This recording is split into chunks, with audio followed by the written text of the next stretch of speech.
Hi guys, ఇప్పుడైతే మనం మీషో నుంచి వచ్చిన ఒక ప్రోడక్ట్ని అన్బాక్స్ చేస్తున్నామండి.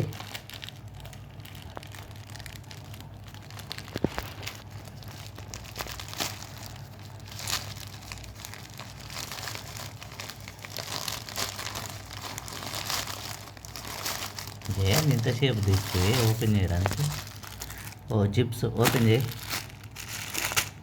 16 ఇంచ్ కదా, 16 ఇంచ్ అండి జిప్స్ ఇవి. ఎన్ని క్వాంటిటీ? 12 కలర్లో చూడు.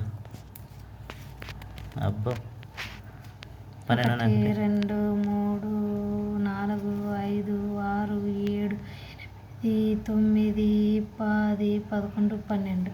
వీటిని కలిపి ఎంత అంట క్వాంటిటీ? Cost 97 rupees. అందులో ఇది ఇన్విజిబుల్ జిప్. ఓహో, ఇన్విజిబుల్ జిప్స్, నార్మల్ జిప్స్ కాదు. ఓకే ఓకే, అంటే జిప్ ఉందా లేదా అనేది కనపడదు. లోపలికి పోతుంది ఇది అనేది, లోపలికి పోతుంది అనమాట. ఓకే, ఇట్లా నార్మల్గా ఉంటుంది. మరి మామూలు జిప్ కూడా తిరగదిప్పేసుకునేకి కాదు కదా? అప్పుడు ఇది పట్టుకొని లాగేదిలోగా పోతుంది. అదండి. సో ఇవి ఇన్విజిబుల్ జిప్స్ అనమాట. సో ఈమె టైలర్, నాకు తెలియదు కాబట్టి అడిగండి. Thanks for watching. Bye bye.